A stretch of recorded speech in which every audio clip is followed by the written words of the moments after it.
Buenos días a todos.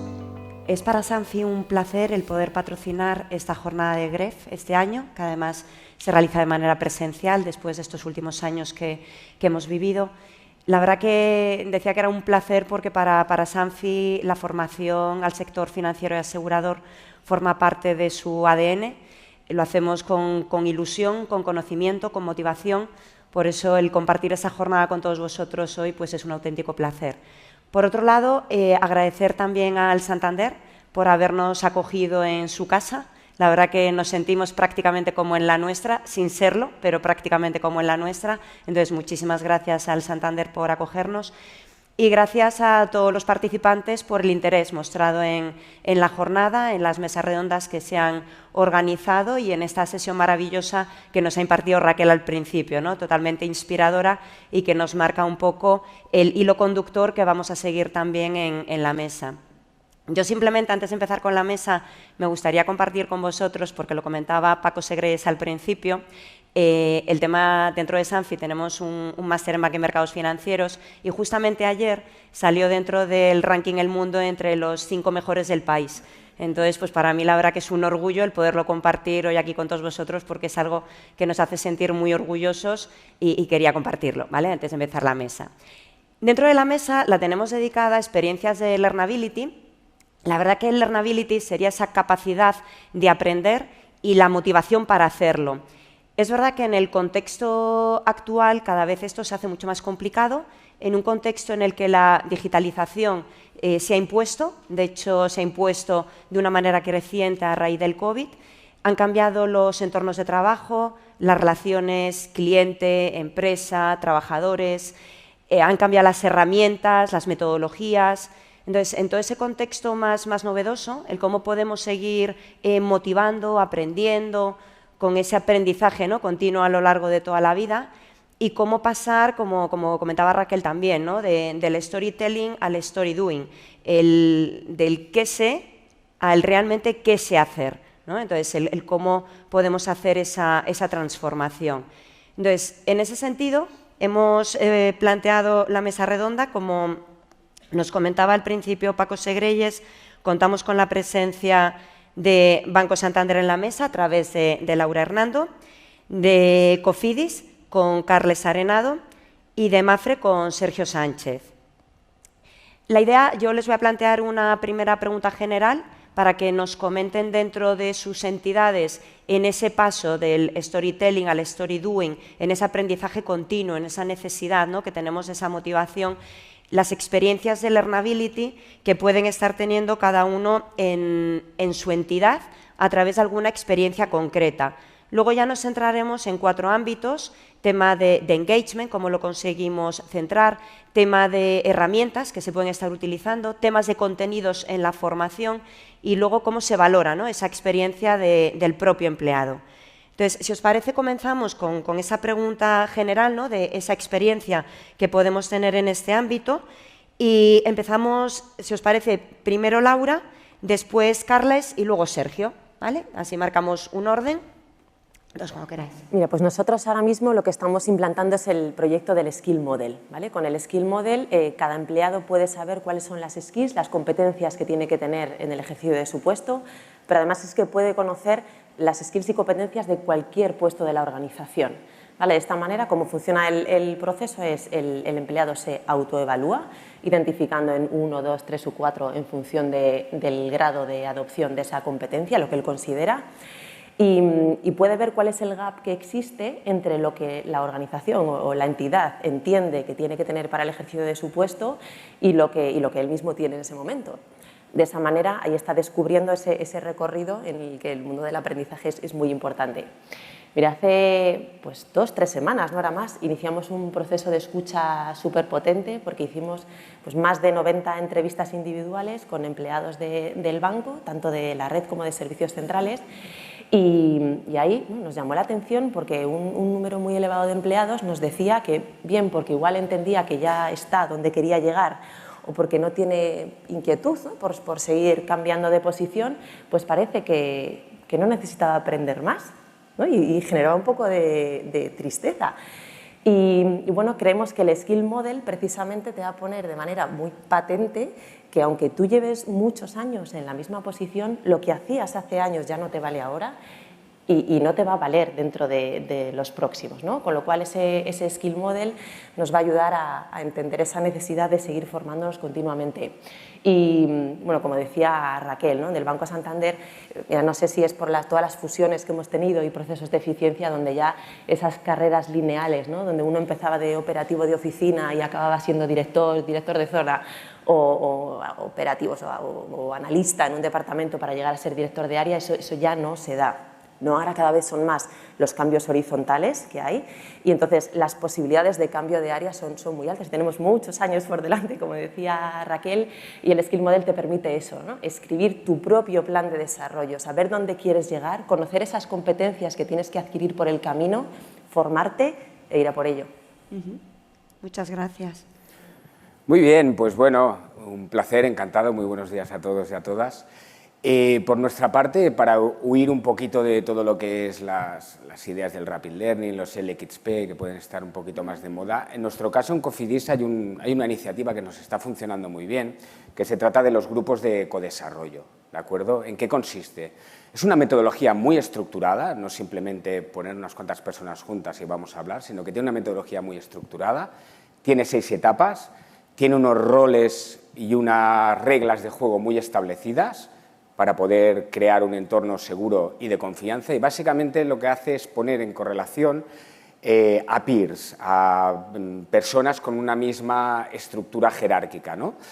Y entre ellos se trabaja alrededor de un problema, una preocupación, un proyecto, y es en base a la experiencia de los conocimientos compartidos del colectivo que se produce un aprendizaje. Como hablábamos del storytelling al story doing o el rapid learning, en realidad esto es un action learning, produces una serie de conocimientos y de insights muchísimo más profundos que no cuando asistes a un curso de formación donde hay una transmisión de conocimiento, ¿no? Con lo cual la vivencia, la experiencia es mucho más rica y mucho más profunda. A este nivel aumenta también algo muy interesante para nosotros, que es establecer conexiones entre las personas. Es decir, gracias a estos grupos también hay, por ejemplo, managers que no han tenido la oportunidad de colaborar juntos en proyectos, pues porque uno está en financiero y el otro está en operacional y no han tenido la opción de intercambiar, ¿no? Pues al ver las preocupaciones de otro, ponerse en sus zapatos y pensar tú en la preocupación del otro, pues es algo que enriquece mucho y genera también muchos vínculos entre las personas. Simplemente es una iniciativa que a nosotros nos funciona bien, que si queréis investigar más, que sepáis que la trajo en Europa en 2004 Anne Hoffman y Dominique Delaunay, para los que queráis buscar un poquito en Google, y os animo a que la pongáis en práctica. Fantástico, Sergio. Muy bien, pues buenos días a todos. Agradecer al GREF, a Sanfi, la organización de este evento. Encantado de participar en él. Desde MAPFRE tenemos foco en que el conocimiento fluya. Desde nuestro departamento de formación o de aprendizaje o de conocimiento, queremos que ese conocimiento, valga la redundancia, fluya. Y fluya en todos los sentidos. Y uno de ellos es que sería muy pretencioso pensar que desde nuestro departamento, aquellos que estamos dirigiendo este departamento de formación o de aprendizaje, es donde reside todo el conocimiento de la empresa. Sería muy pretencioso, insisto, pensar en ello. Por tanto, lo que tratamos de hacer es que el conocimiento que reside en cada uno de los empleados de esta compañía, porque hay muchos que saben hacer muchas cosas y muy bien, pues que lo pongan en conocimiento del resto. Y para eso tenemos una plataforma que es a nivel mundial para todos los empleados de MAPFRE, los 30.000 empleados de MAPFRE, donde pueden compartir ese conocimiento, además etiquetando para que sea fácil después el poder acceder al mismo a aquella persona que lo requiera. ¿Vale? Le llamamos Eureka, empezó como un proyecto en Latinoamérica, pero bueno, ha ido creciendo y ahora mismo es una realidad que, insisto, es para todo el mundo. Donde cualquier persona que realiza una presentación, porque tiene sus propias, sus propias necesidades y la gente muchas veces no espera que la empresa le dé la formación, sino que ellos mismos lo crean porque tienen ese conocimiento. Pues eso que puede ser útil para otro compañero de cualquier parte del mundo, ¿no? Del mundo MAPFRE en este caso, pues es una manera de compartirlo. Creo que es una experiencia que realmente nos está funcionando y nos está funcionando francamente bien. Muy bien, muchas gracias. A mí a continuación, como decía, ¿no? Hay un tema dentro del Learnability que me preocupa, ¿no? Que es el tema del engagement, realmente cómo conseguir ese compromiso de los empleados. Entonces, Laura, me gustaría plantearte, en un contexto que sería además aquí lo que nos congrega, ¿no? El sector financiero y bancario, en un contexto en el que nos movemos por objetivos comerciales, ¿cómo conseguir ese engagement del empleado? ¿Cómo realmente le podemos motivar? Vaya pregunta, ¿eh? A ver, yo creo que lo importante es hacer entender a ese empleado el para qué sirve la formación, ¿no? Cómo podemos ayudar con la formación a conseguir esos objetivos comerciales. Y, a ver, lo comentaba antes, ¿no? En ese proceso de escucha que hicimos, pues pero muchos los empleados de la red que decían, vale, o sea, la formación entiendo que sí, formación en productos, formación en técnicas comerciales, sí, pero más allá de esto es que no tengo tiempo, te lo decían así, ¿no? Y entonces creo que tenemos una responsabilidad como organización en general y como recursos humanos en particular el enseñarles que hay mucho más. O sea, el aprendizaje, por supuesto que es aprendizaje en productos, por supuesto que es aprendizaje en técnicas y habilidades de venta, pero tenemos que pensar en todo el mundo de la colaboración, la gestión de equipos, las conversaciones difíciles, todas esas soft skills que son fundamentales y que, a ver, a nadie se le escapa, ¿no? Que si en una oficina todos trabajan de manera más colaborativa, o sea, es que los resultados comerciales van a ir mejor. Pero es que hablamos mucho en la relación con nuestros clientes, ¿no? La importancia en general de generar confianza y decimos, es que es importante tener empatía con ellos. Ostras, para tener empatía con ellos es que tenemos que conocer su sector, o sea, a partir de ahí es que tenemos que conocer de todo, o sea, el abanico de posibilidades que tenemos delante es muy amplio, ¿no? Hablamos de sectores, alimentación, industria, no sé, o sea, es que es todo, ¿no? Transformación digital, todo lo que a nuestros clientes ahora les preocupa, nosotros tenemos que saberlo y esto hará al final pues, que mejoremos los resultados comerciales. Y también es importante, porque tú decías, la presión, contexto de presión por conseguir objetivos. Es que también tenemos la responsabilidad de ayudarles a entender esa presión, ¿no? Si al final nuestros empleados pues, son capaces de controlar o de manejar el estrés, son capaces de organizarse mejor en su día a día, pues al final ese bienestar también se trasladará en la gestión de clientes y en la consecución de objetivos comerciales. Y Carles, ¿de qué manera crees que las organizaciones están consiguiendo conjugar ese tiempo, ¿no? dedicado al aprendizaje para no invertir más horas de las necesarias y poder conciliar, ¿no? vida personal y vida profesional? Esta es una pregunta curiosa porque es de aquellas típicas preguntas con un poco de trampa, ¿no? A mí me gusta ligar mucho la learnability con el tema de la empleabilidad, ¿no? Hace poco veíamos un estudio del Future for Work Institute que decía que las empresas están diciendo que hay dos problemas muy importantes. Uno es la baja predisposición a la formación de los colaboradores, cuando yo digo colaboradores son empleados, y luego algo muy importante que es las empresas no estamos siendo capaces de transmitir el sentido de la urgencia de esto a los colaboradores, ¿no? Entonces, a ver, es una corresponsabilidad. Es decir, si las personas quieren garantizar y cuidar su empleabilidad, también tienen que invertir ellos mismos en su desarrollo, ¿no? Es decir, tenemos que intentar concienciar cada vez más las actitudes pasivas de decir, bueno, pues ya vendrá la empresa a decirme en qué me tengo que formar, ¿no? Yo estoy ahí un poquito esperando, ¿no? Pues esa corresponsabilidad. Nosotros como empresa tenemos responsabilidad, tenemos que facilitar las herramientas, los recursos necesarios para trabajar con ellos y con su empleabilidad. Pero tienen que estar dispuestos a invertir y ya no hablamos ni de tiempo laboral ni de tiempo fuera. Ese hecho, esa distinción para mí tiene que erradicarse ya. Todo se mezcla y si tú quieres invertir en tu desarrollo, ese concepto lo tienes que sacar un poquito de tu mente, ¿no? Por supuesto, si hay una formación obligatoria, ¿no? Que os voy a contar, obligación legal, etcétera, ¿no? financiera, pues sí que damos tiempo para su realización en la jornada laboral porque entendemos que es necesario para su puesto de trabajo actual, ¿no? Y por último, pues no sé, para los amantes de la formación, ¿no? El clásico modelo 70-20-10, pues es muy sencillo, en lugar de tantos cursos y tanta formación, pues oye, ¿por qué no shadowing, por qué no observación de puesto, que al final es en el horario laboral, estás trabajando a la vez que adquieres conocimiento, ¿no? Por ejemplo, algo que trabajamos muchísimo en Cofidis, y ya estaba cuando yo llegué, trabajamos mucho con los stash y la movilidad. ¿Qué significa esto? Yo, por ejemplo, en mi departamento llevo 4 años y medio. Desde el minuto 1 yo tengo cada 6 meses una persona de otro departamento de la casa ejerciendo las funciones de comunicación y formación. Entonces aprende cómo funciona, etcétera. Luego sabe que vuelve a su puesto de trabajo, no es una continuidad, pero ha realizado un conocimiento que le aumenta la motivación. Conoce recursos humanos, que eso también está muy bien, que normalmente cuando dicen, no, ves a la 4ª planta con recursos humanos, ya, ¡ay! ¿Qué hacen estos de recursos humanos? ¿No? Pues nos está muy bien porque cuando vuelven a su puesto de trabajo, pues no son como yo me los imaginaba, ¿no? Pero están trabajando y a la vez adquiriendo un conocimiento que en su empleabilidad, en su carrera futura, pues también les puede facilitar, ¿por qué no? ¿No? Eso sería un poco la idea. Y Sergio, en Mapfre en particular, ¿cómo se está haciendo este tema? O sea, el tema del engagement, conciliación. Yo parto de la base, y partimos de la base, de que el engagement se consigue solamente si tenemos algo interesante que contar al interlocutor. Interesante desde su perspectiva, no desde la nuestra. Y muchas veces caemos en ese error todos, ¿no?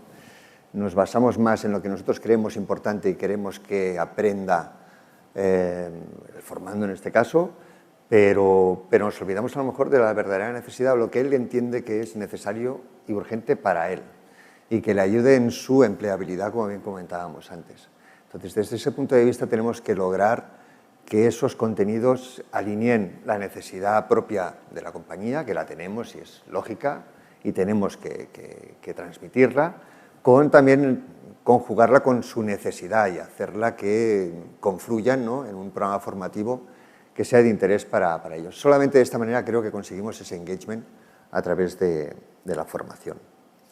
Creo que preguntabas también respecto al tema de la conciliación, ¿no? Un poco, que también ha respondido Carlas. Pues en nuestro caso siempre la formación intentamos que sea dentro del horario laboral, porque entendemos que una de las funciones de nuestros empleados es mantenerse al día, mantenerse bien formados con el conocimiento necesario para poder desarrollar todas sus funciones de una manera óptima. Con lo cual, si entendemos que es una de sus funciones, también tenemos que proporcionarle, y nuestro departamento tiene que estar absolutamente alineado en ello, tenemos que proporcionarle todas las metodologías, las más adecuadas, los contenidos, las herramientas, los aplicativos necesarios para que, lógicamente, esa formación se lleve a cabo y dentro del horario laboral siempre que sea posible. Muy bien. Cambiando un poco ahora ya de bloque, ¿no? Pensemos un poco en las herramientas destinadas a esa formación continua. Continúo contigo, Sergio. ¿Crees que la tecnología es un garante de éxito de esa formación continua? ¿Y qué barreras crees que uno se está encontrando, ¿no? Si hay personas que pueden estar llegando tarde, ¿no?, al tema de la utilización de la tecnología para el tema de la formación. Me has hecho varias preguntas en una. Voy a intentar responderlas. Pero me quedo con esta última, porque es un tema especialmente delicado y además que antes la ponente lo ha dicho, ¿no? Es decir, cada vez tenemos gente más veterana en las organizaciones, pero fruto ya de una situación casi demográfica y social en la que estamos viviendo. Cuando hablamos de si hay gente que llega tarde, que has comentado a estos cambios, ¿no?, yo diría que no, y debemos decir que no, y como departamento orientado al conocimiento, al aprendizaje de las personas y a formarlas para que lo adquieran, ese conocimiento, no podemos dejar fuera de eso, de todo este proyecto nuestro, ¿no?, a personas que entendemos que pues ya ha llegado tarde, ya no es su momento. Sería muy injusto para ellos cuando además, y rompo una lanza a su favor, porque estamos siempre pensando en las mismas personas, estamos pensando normalmente en la gente más veterana, más senior, etc. Estas personas precisamente son las que mejor se han adaptado al cambio durante toda su etapa laboral, porque empezaron con una máquina de escribir y ahora tienen aplicativos de todo tipo, un teléfono móvil con una app que te proporciona. Es decir, se han adaptado a todo, a cambios de mercado, a cambios en los productos, a cambios en cómo los clientes, qué solicitan los clientes, se han adaptado y la verdad es que muy bien y durante mucho tiempo. Son un ejemplo en este sentido.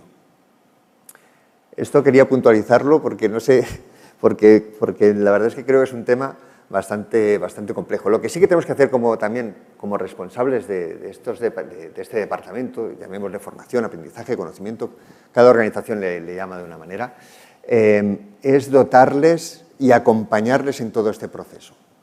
Y en este caso, nosotros, como caso particular en Mapfre, llevamos ya varios años que como una formación estratégica está todo el reto digital y ese acompañamiento de la transformación digital. Empezamos con Reto Digital 1, que tuvo varias etapas, acabó con un Reto Digital 2, pasó por el Digital Workplace y estamos ya pensando en la siguiente etapa, con lo cual, claro que nos preocupa, tenemos que acompañar no solamente a la gente más veterana, sino a toda la organización en esa transformación que el día a día nos está requiriendo.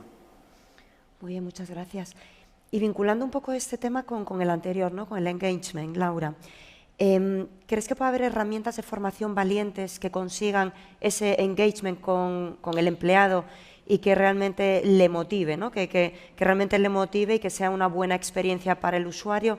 Y en particular en Santander, si se está haciendo algún uso de alguna herramienta en concreto novedosa.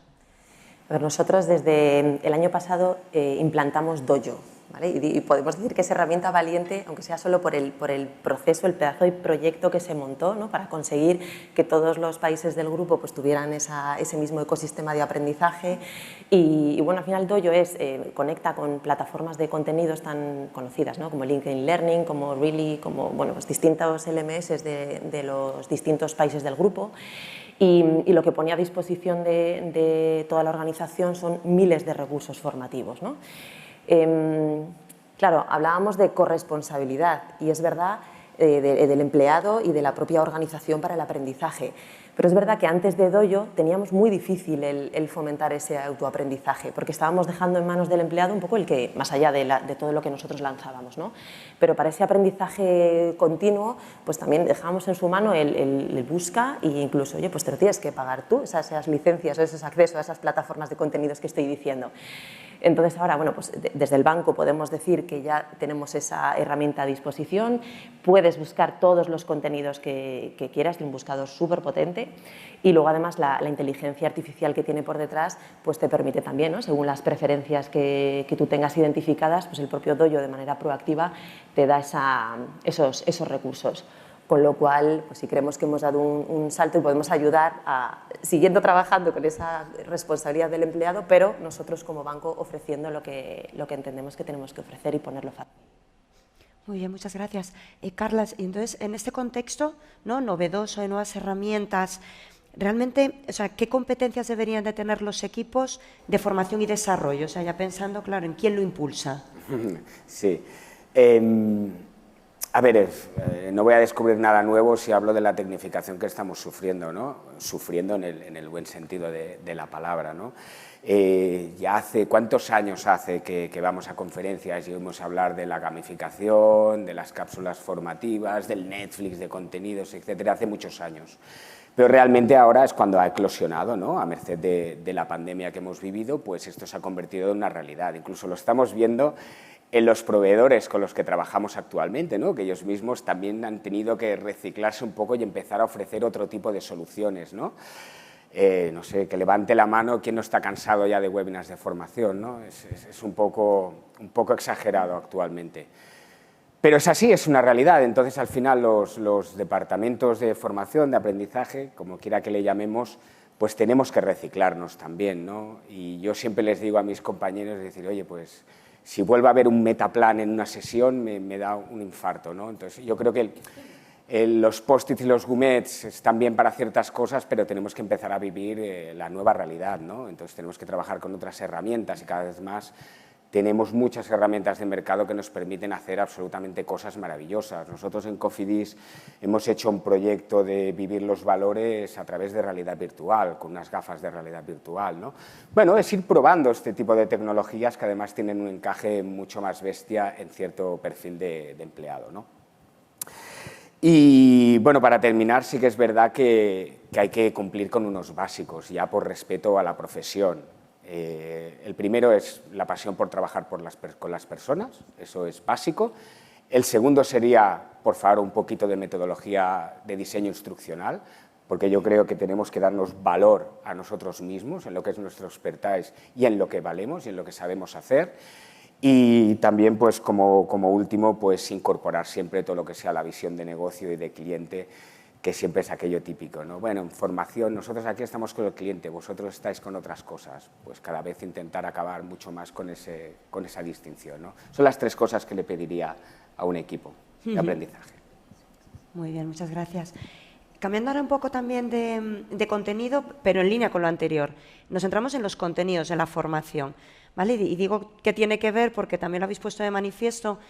Claro, no es tan importante lo que nosotros pensamos que es relevante para el destinatario, ¿no?, el que se va a formar, sino qué es lo que él piensa, ¿no?, que puede ser importante.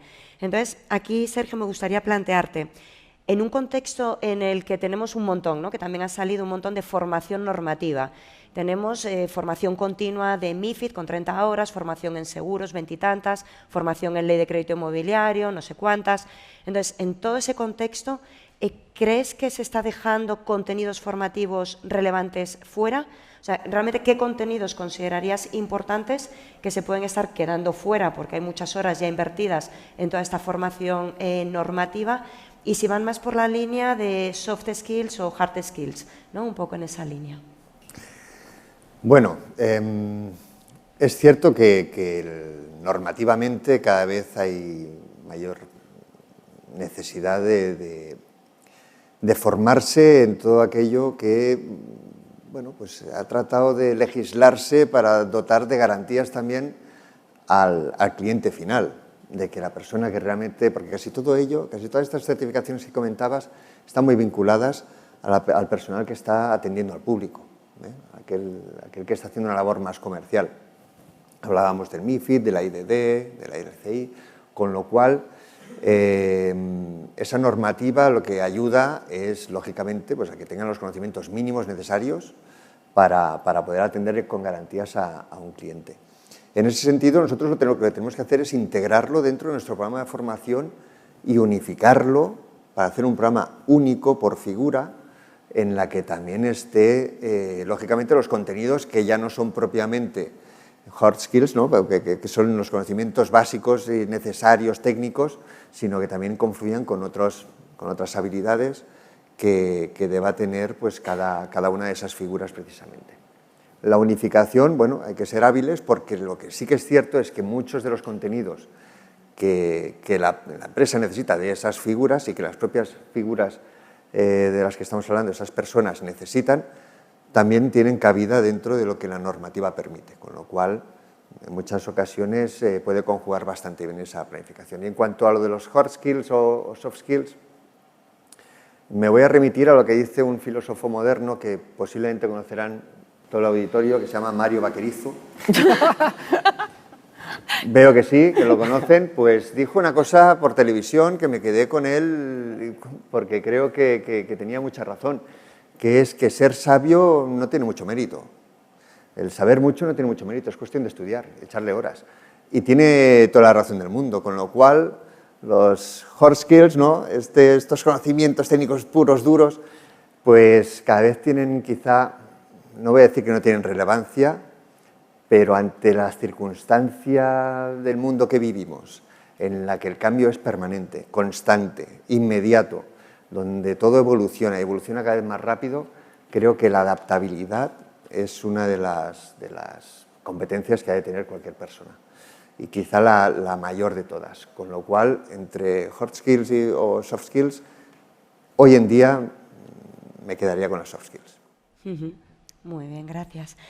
Y Carles, con el reto de la ampliabilidad en mente, ¿cómo están en Cofidis realizando ese acompañamiento, ¿no?, de las personas en toda esa trayectoria que pueden tener dentro de la entidad? Si antes hemos hablado de la empleabilidad como una corresponsabilidad, hemos hablado un poco de la parte de la responsabilidad que tienen los propios colaboradores, bueno, pues la responsabilidad también, lógicamente, si es pues tendrá por parte de la empresa, ¿no? A nivel de la empresa, bueno, es muy importante tener claro que cuando hablamos de empleabilidad ponemos el foco en el colaborador. O sea, dejamos un poco fuera lo que son las necesidades que puede tener la empresa. Esto es muy importante para no perder el criterio cuando hablamos de empleabilidad. El foco está en el colaborador. ¿Qué hemos hecho? Primero, no creernos los reyes del mambo, con lo cual lo primero es formarse, que parece que a veces los de formación somos los últimos que nos formamos en algo, ¿no? Lo primero es formarnos, con lo cual, bueno, pues estamos trabajando con una herramienta de mercado que se llama Basis, que nos permitirá hacer un balance profesional con cada uno de los colaboradores en entrevistas individuales, ¿no? En esas entrevistas les ayudamos un poco a que reflexionen sobre su empleabilidad y se alineen con todo aquello que les gusta más a nivel personal profesional con la misión que están ejerciendo o quieren ejercer. Y por otro lado, tenemos que trabajar muy en línea con lo que comentaba Laura, con el tema de un mapeo, ¿no? Un mapeo de las skills, de las competencias que son requeridas para una de las misiones y funciones del trabajo, ¿no? Porque ¿cómo vamos a querer acompañar a un colaborador en una trayectoria profesional si no tenemos claro qué es requerido en cada uno de los puestos, ¿no? Para los amantes de la selección pues serían las clásicas job descriptions, pero traídas un poquito más al terreno más del aprendizaje, ¿no? Y ya está, para terminar, oye, al final, ¿qué hacemos? Ayudamos al colaborador a reflexionar sobre su propia empleabilidad y luego trabajamos en ver el gap que existe entre los conocimientos y entre las skills que tiene actualmente y hacia dónde. Le proporcionamos un poco el mapa del metro, ¿no? En qué no lo ha visto, ¿no? En qué estaciones puede hacer transbordo, etcétera, etcétera. Y un último muy importante, si trabajas la empleabilidad, ten en cuenta que puede ser dentro o fuera de tu empresa, porque el foco está en la persona. Y eso para mí es muy, muy clave. Muy bien, y ya por ir concluyendo, ya en un último bloque teníamos el reconocimiento. Entonces, Laura, ¿en qué medida crees que las organizaciones están valorando o reconociendo la experiencia de aprendizaje de los empleados? Yo creo que cada vez más, ¿no? O sea, ahora en los procesos de selección, y lo decías tú, ya no solamente es verdad que tú necesitas una persona para un puesto en concreto, ¿no? Y tienes que pensar en esas hard skills, pero cada vez más se valora esa capacidad de una persona que luego te pueda acompañar en la transformación, que lo que te hace falta hoy, pues seguramente en 6 meses cambie, con lo cual eso es algo que se tiene muy, muy en cuenta en esos procesos de selección. Pero también en Santander, por ejemplo, es muy evidente porque dentro de los requisitos o de los factores a tener en cuenta para valorar el potencial de los empleados ha entrado como factor clave la Learning Agility que decíamos, ¿no? Junto a otros factores muy clásicos como pues, el liderazgo, la motivación, la experiencia, pues de repente llega la Learning Agility donde también se tiene en cuenta como factor clave para valorar el potencial de los empleados. Muy bien, pues muchísimas gracias. Con esto, en principio, finalizamos las intervenciones, ¿vale? La mesa redonda. Vamos a simplemente una conclusión, ¿no? El lema un poco de la jornada era el futuro es hoy. Yo creo que un poco con las experiencias, ¿no?, que han ido comentando de qué se está haciendo, cómo se está innovando, qué se está utilizando, cómo conseguir ese engagement de aquí al futuro. Entonces yo creo que justamente responde a ese lema, ¿no? No dejemos de aprender nunca y no abandonemos esa motivación continua. Entonces nada, muchísimas gracias y muchas gracias a los tres. Muchas gracias. Gracias.